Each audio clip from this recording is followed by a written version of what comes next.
Buonasera, ben ritrovati a TV7 Match, speciale sindaco di Padova Ivo Rossi, come vedete anche dal titolo. Questa sera il tema sarà il tram con la viabilità di Padova e anche la fusione mancata con Bus Italia. Ne parleremo con il sindaco Ivo Rossi, buonasera, grazie di essere con noi. Buonasera a voi. Saluto Nicola Rossi, buonasera. Giovanni Viafora, buonasera.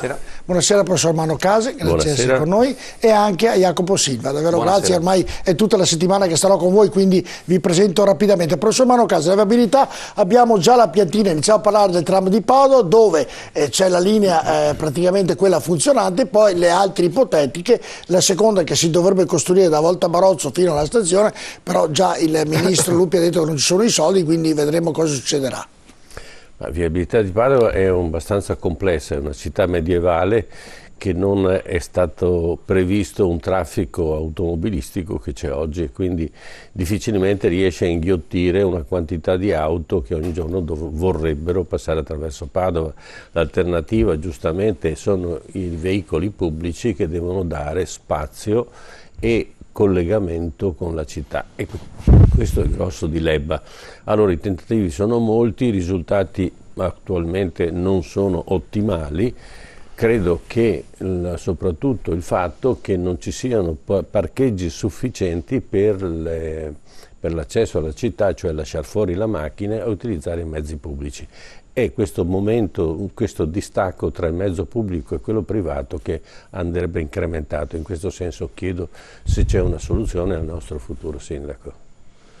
Allora, è stato fatto un lavoro negli ultimi anni imponente per cercare di riorganizzare il traffico nella nostra città. Basti pensare che attualmente percorriamo tutto attorno l'anello di 33 km fino a 10 anni fa, 9 anni fa, ma anche 5, c'erano ancora le interruzioni, non c'era Padova Est, c'era ancora il semaforo su Via Montà, c'era il semaforo dal Bignasego, insomma. Questo per dire come è rivoluzionata la città, il collegamento che è stato fatto con Abano Terme, con Selvazzano, un lavoro imponente dal punto di vista, in questo caso, stradale. L'ultimo crucio che mi rimaneva, per fortuna siamo riusciti a chiuderlo, è quello del sottopasso ferroviario di Via Bezzecca, perché attualmente c'è il passaggio a livello che tiene bloccato un intero quartiere, insomma quello di Montà, Villafranca, che arriva in città, e quello ormai per fortuna è partito il cantiere, quindi da questo punto di vista del traffico privato,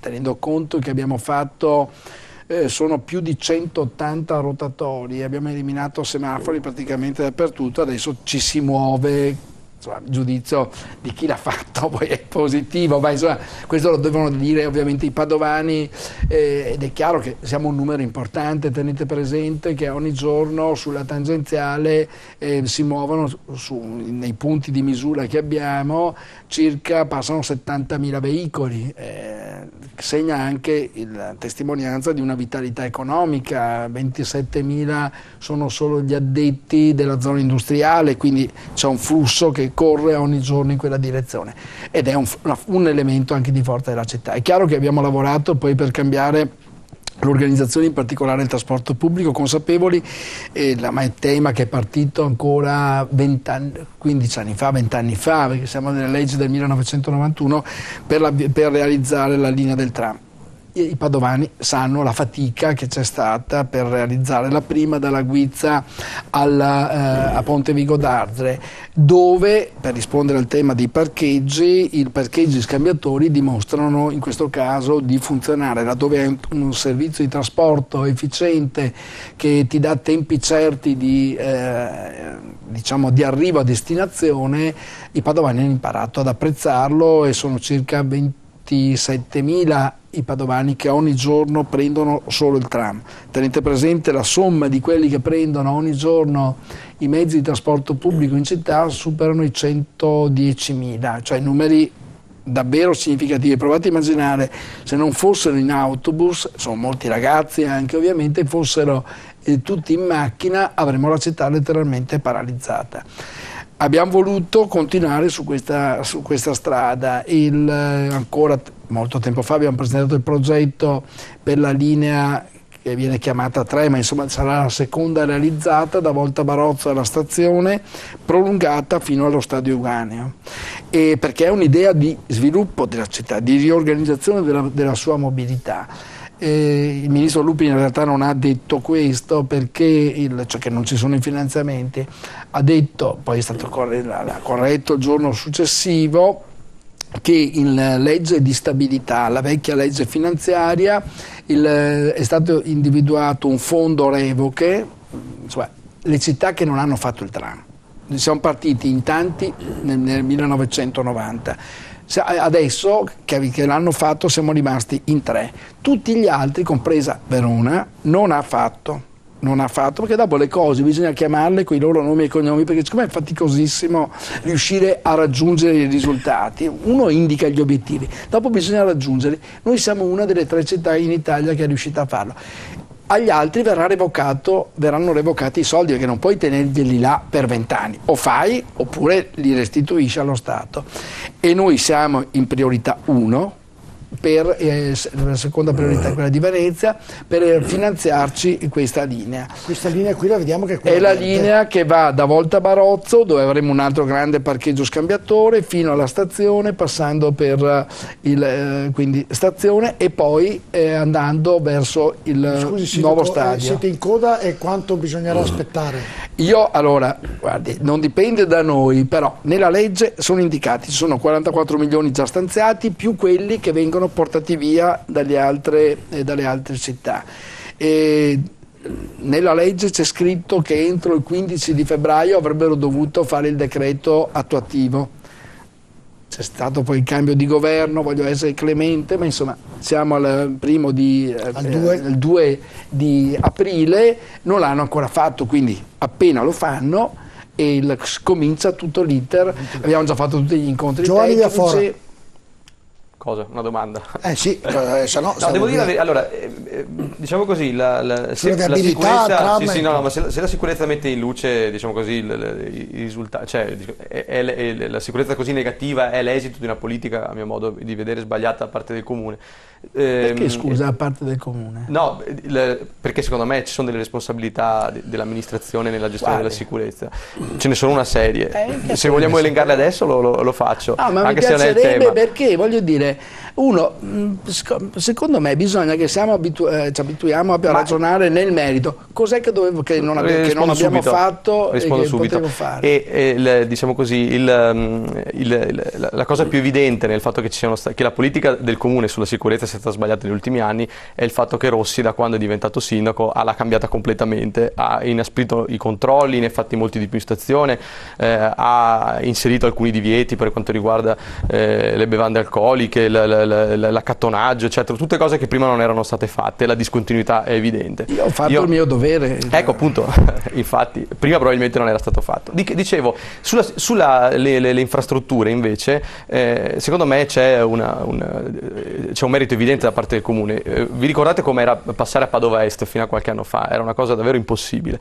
È un paradosso, è talmente fatta bene diciamo così, la viabilità a Padova, che uno dei motivi per cui le bande di predoni vengono qua a fare i colpi è proprio perché è facilissimo scappare. C'è una rete di tangenziali che è fatta talmente bene ed è talmente fluida che, e questo lo ha detto il prefetto, per dire che entrare a Padova ed uscire è facilissimo. Quindi, e questo va dato merito all'amministrazione. No, dicevo, è un paradosso, sì, ovviamente, è stata fatta bene, insomma, sono stati evidenti gli interventi che hanno migliorato la viabilità, e poi basta andare in altre città a circolare, si vede quale sia invece la differenza con Padova.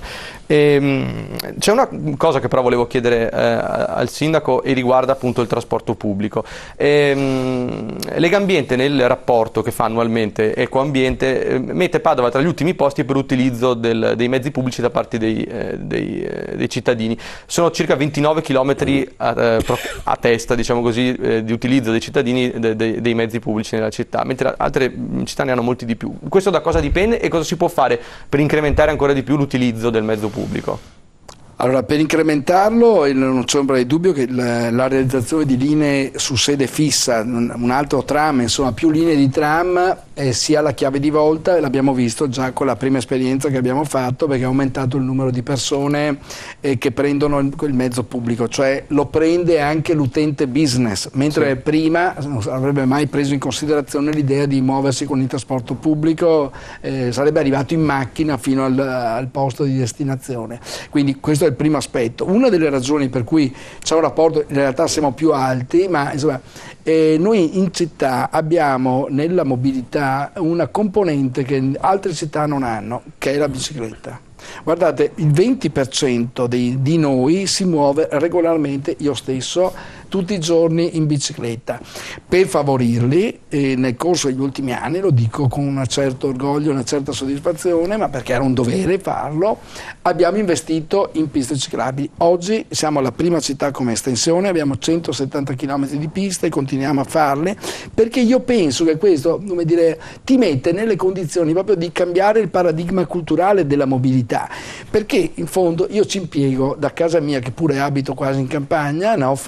A 6 km dal municipio, e ci impiego lo stesso tempo sia che arrivi in macchina sia che arrivi in bicicletta. Scusi, quella è anche una pista ciclabile, quella da Salboro a Padova, sicura, bella, ampia, tante altre non sono belle così. Ma perché allora, noi dove operiamo dobbiamo agire ovviamente per realizzare le piste ciclabili tenendo conto delle condizioni.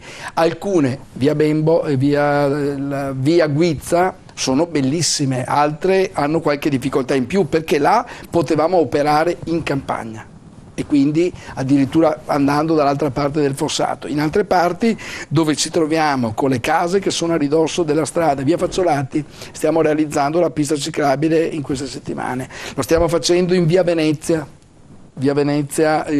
quindi alla Stanga. C'è la parte nuova vicino agli istituti dal Portello fino all'Hotel Galileo, e che è bellissima, corre in mezzo a un prato in pratica.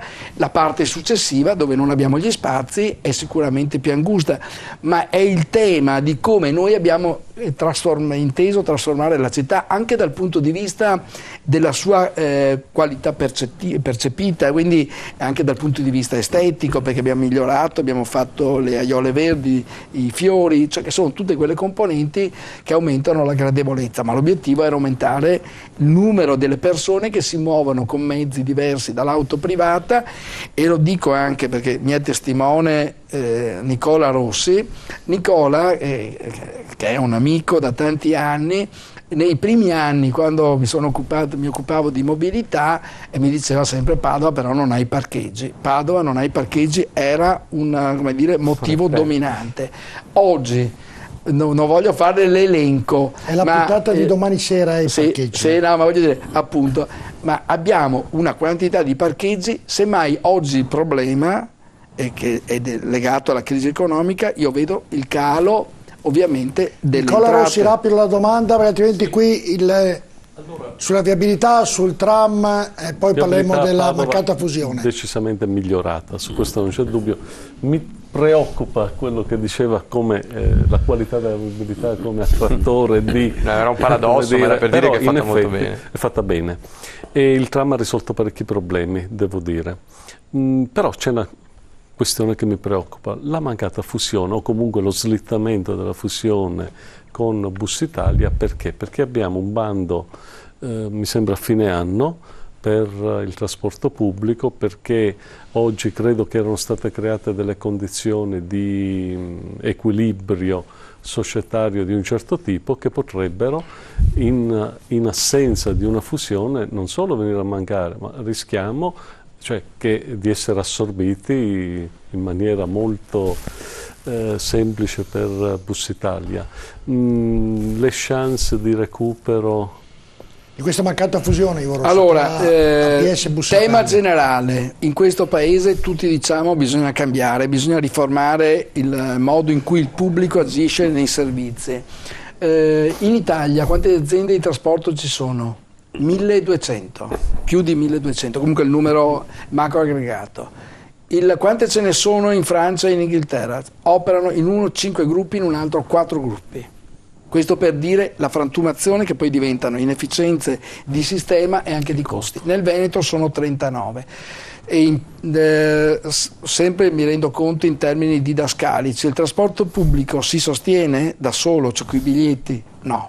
Noi siamo i più bravi a livello nazionale, il biglietto copre grosso modo 40-42% del costo del servizio. La parte restante la deve mettere il pubblico, lo metteva lo Stato, adesso la mette la Regione. Nel corso degli ultimi anni questo contributo è diventato più piccolo. Possiamo aumentare il biglietto in modo indefinito? No, perché altrimenti la gente non prende più. Allora ci siamo posti il problema non solo di riorganizzazione del settore del trasporto, di avere il biglietto unico per cui non devo, se cambio dall'urbano all'extraurbano, avere 2 titoli di viaggio, se mi integro con le ferrovie non avere, come dire, orari che siano compatibili. Insomma, è una riorganizzazione. Questo è stato l'obiettivo. Mi sono posto però anche l'obiettivo quindi di avere un'azienda che operi sul territorio provinciale e potenzialmente diventi l'aggregatore di tutte le aziende del Veneto, che sia in grado anche non solo di avere l'efficienza nei confronti dei cittadini, ma contemporaneamente anche di tutelare i lavoratori. E questo, come dire, prevedeva il progetto di fusione che abbiamo portato. Io guardate, ormai non torno sul tema perché qualcuno ha detto hai fatto un azzardo, e devo dire, e la cosa un po' dispiace, insomma, che 6 consiglieri che poi non hanno votato, siccome li ho sentiti nel corso dell'ultimo mese più volte discutendo, mettendogli di fronte tutti i numeri, ho chiamato il candidato Bitonci, ho chiamato il candidato Saia, gli ho detto guardate, chiunque vinca il giorno dopo si ritrova con questa situazione, e quindi se la approviamo adesso si ottengono dei risultati, se la approviamo dopo il comune ci rimette e anche i lavoratori. Allora, se io dovessi perdere, cosa che ovviamente non credo, insomma me lo auguro, voi potrete dire quanto volete che è la colpa mia, anche se ve l'avevo già detto, ma il risultato non cambia, il danno per la città si manifesta tutto. In cosa consiste? Che oggi, se avessimo chiuso entro il 30 aprile l'accordo sottoscritto fra le 2 aziende, analizzato, insomma è stata un lavoro di più di un anno, è costato centinaia di migliaia di euro, perché le fusioni fra società non sono chiacchiere da bar della politica, una mozione, due parole, no, sono misurazioni dei valori economici. Nella nuova società noi avremmo avuto il peso del 44%, 56% Bus Italia. Andare dopo le elezioni comporta che nel frattempo viene approvato il nuovo bilancio di APS che accerterà il deficit, perché non c'è stato l'adeguamento da parte della Regione a fronte dell'aumento invece dei costi, di vari costi. Conclusione, noi potremo andare attorno al 20%, e questo è il danno, senza contare quello per i lavoratori. Mi è già arrivato il segnale chiudere, però Jacopo Silva, poi volevo sentire di nuovo il professor Manocase prima di chiudere. Jacopo, rapido, davvero, grazie. Bravissimo. Siccome sono abituato ad entrare nel merito delle cose, la mobilità a Padova funziona bene e Ivo Rossi si è occupato di questo negli ultimi anni, quindi bisogna giudicare le persone da quello che hanno fatto. Ha fatto un ottimo lavoro. C'è però un punto su cui volevo fare una domanda. Come è stato possibile che Lega, Forza Italia e l'ala estrema della sinistra si siano trovate insieme a votare contro una privatizzazione che invece avrebbe reso più efficiente e più funzionante il sistema? Si parla di cambiare tante volte, si vuole migliorare le cose. Chiedo a Ivo Rossi un'analisi, eppure lui l'ha portata avanti con impegno. Com'è possibile che la destra, che parla sempre di rendere più efficiente la burocrazia, e la sinistra estrema, che a volte sembra più guardare ai privilegi da difendere che non ai cittadini, si siano trovate insieme a bloccare un progetto di sviluppo per questa città che secondo me era molto importante?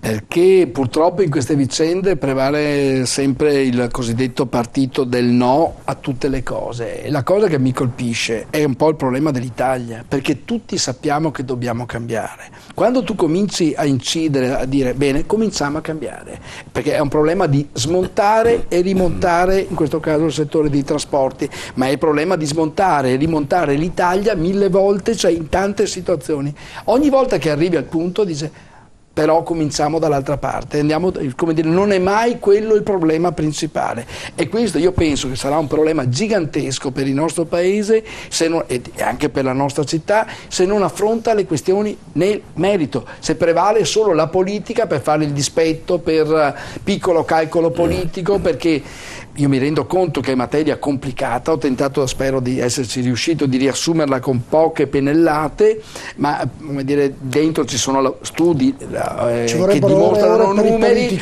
e allora io dico, non è immaginabile che uno lo faccia per puro dispetto e provochi un danno a tutti noi. Anche se domani dovesse vincere un altro, il danno comunque rimane ed è indelebile. Proviamo a concludere questa puntata sulla viabilità. Nel sentire gli ospiti va tutto bene, però io le faccio una domanda diversa. Il tram, se è in attivo o in passivo, visto che funziona così molto bene, se le piste ciclabili sono sicure oppure no in queste città, se, come diceva Giovanni Viafora, addirittura la tangenziale è straordinaria per scappare, cioè qui viviamo tutti in un mondo, viviamo tutti in un mondo fantastico, ma sei mai stato a Milano? Sì, sono stato, però stato a Roma. Però perché poi quando mi dicono anche, scusate perché siccome molti responsabili dell'esercito, generali o dei carabinieri vengono spesso da Roma e dicono, ma qua funziona tutto bene. Allora, perché dopo uno sempre deve farlo, dopo anch'io mi arrabbio, vorrei arrivare anche 5 minuti prima, però voglio dire, è tutto ovviamente Ivo Rossi, dalle domande ai nostri ospiti sembra che tutto funziona bene. Voglio chiedere al professor Marocasi il suo pensiero, se tutto funziona bene a Padova, è perché parla sempre bene ma guardate che se ne parla sempre male, sento solo. No, questa sera ho sentito straordinariamente che anche la tangenziale è via di fuga, e questo è incredibile. Bisogna le cose vero. Ma rimane il problema della mancata fusione, Attenzione. Ma questo si farà dopo. Si farà dopo, ma il danno si farà dopo, ma con un danno importante. Con un danno comunque anche Ivo l'ha detto, rimane il 3 milioni di deficit. Attenzione, rimane il danno. Quello che non capisco, perché se c'è un buco dentro una società, lo si sposta dentro un'altra, qual è la soluzione? Non riesco a capire. Io sono per l'economia domestica, cioè abbiamo una situazione di deficit, come la risolviamo? Facendo una fusione, quindi spostando il problema da un'altra parte. Il problema non si risolve. Seconda cosa, questa società che diventerebbe di fatto titolare di questa viabilità poi avrà la sensibilità di seguire o taglierà i rami morti, che poi non sono morti ma sono necessari, ma non producono ovviamente utile all'azienda. Avrà questa sensibilità sul territorio, o ce l'avrebbe di più una società invece padovana che è atta a fare quegli sviluppi locali che sono necessari? Seconda cosa, tra la viabilità su gomma e la viabilità su rotaia, dalle statistiche, da quello che io ho in mano, risulta che quella su gomma è a pareggio o quasi, mentre il deficit lo crea il tram. Non lo so perché è una cosa che mi sfugge il motivo, e forse vale la pena fare quell'area, quello sviluppo, invece che col tram farlo con la gomma, quindi con bus normali. Questa è la mia domanda, perché non sono un tecnico. E la problematica è perché dobbiamo investire tanti soldi in questa direzione, e soprattutto su un'area che va verso, che mi sembra abbastanza desertificata in questo momento, salvo che non vogliamo considerare che quel parte del tram servirà poi allo futuro ospedale, e questa è un'altra incognita. Allora, ha posto un sacco di questioni che molto interessanti. Il primo, la prosecuzione verso lo stadio risponde esattamente a quella logica di infrastrutturare l'area per realizzare il nuovo polo ospedaliero, in modo tale che finalmente non facciamo prima le opere e poi dal sì e no fai le strade, quindi dopo ti poni il problema come far arrivare le persone. In questo caso incorpora già il progetto della mobilità, in questo caso della mobilità pubblica. Secondo aspetto, il tram costa di più, e tanto è vero, ma questo in tutto il mondo, ma cambia completamente la qualità dei servizi, tanto è vero che in tutta Italia, nelle città dove esiste il tram, come dicevo prima, il trasporto pubblico è finanziato in parte, attorno al 60%, da parte pubblica.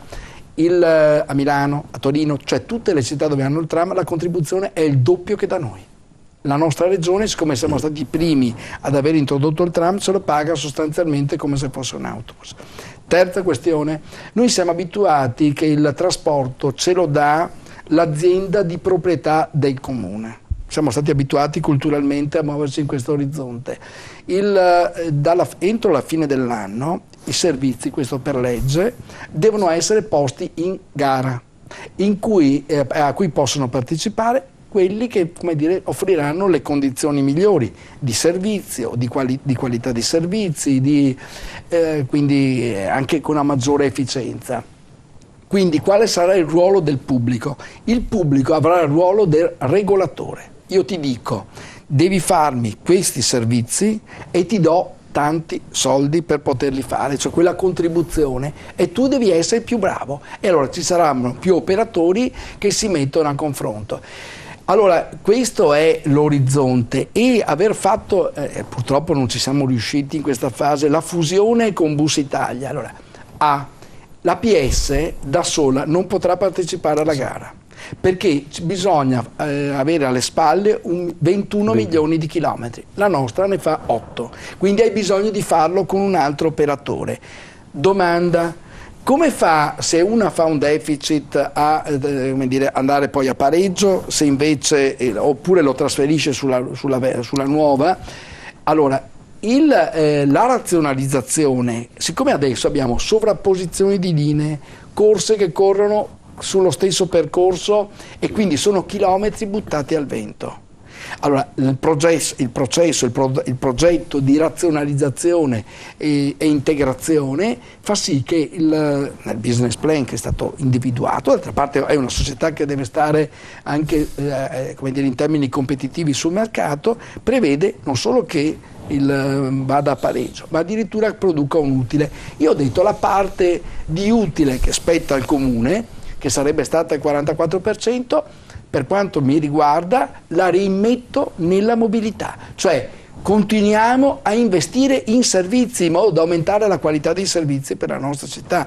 È una materia molto che ha bisogno anche di tempo per la discussione, perché siamo tutti quanti, io stesso, siamo nati dentro un'altra stagione, ma in tutta Europa si opera così. Diventeremo più europei e dovremo avere anche, non soltanto più europei dal punto di vista astratto, ma dal punto di vista dell'efficienza dei servizi che la nostra città deve disporre per diventare sempre più competitiva, sempre più attrattiva, in modo tale che qualcuno decida di venire a investire qua. Altrimenti saremo una città che declina e noi non lo vogliamo. Un breve intervento con una breve risposta. Ma il tram rientra in questa fusione o sta fuori? Allora, il tram nella gestione rientra nella fusione, invece la proprietà rimane di proprietà, perché è stato fatto con soldi del comune e anche dello Stato, per cui rimane di proprietà dell'azienda, che è totalmente, invece l'altra, quella che detiene il patrimonio, che è totalmente pubblica, e quindi diciamo che il tram più le officine e i depositi rimangono del comune, diciamo così, e vengono affittati alla società che fa il servizio. Quindi faccio una battuta cattiva: l'utile APS fusione e le spese al comune. No, perché guardate, anche qua i soldi dell'affitto ci servono per pagare i mutui, gli investimenti, pagare i mutui. Cioè dobbiamo metterci nell'ordine di idee che noi, se vogliamo essere una città che vuole far crescere il lavoro, dobbiamo continuare a investire. Allora noi i soldi non li mettiamo sotto il cuscino, cerchiamo di farli fruttare trasformando la nostra città. Nel momento in cui le altre città sono ferme, quella che va avanti farà la differenza. Noi ci vediamo domani sera sempre con questi ospiti e parleremo di ospedale, di auditorium e anche di parcheggi. Buonasera a tutti.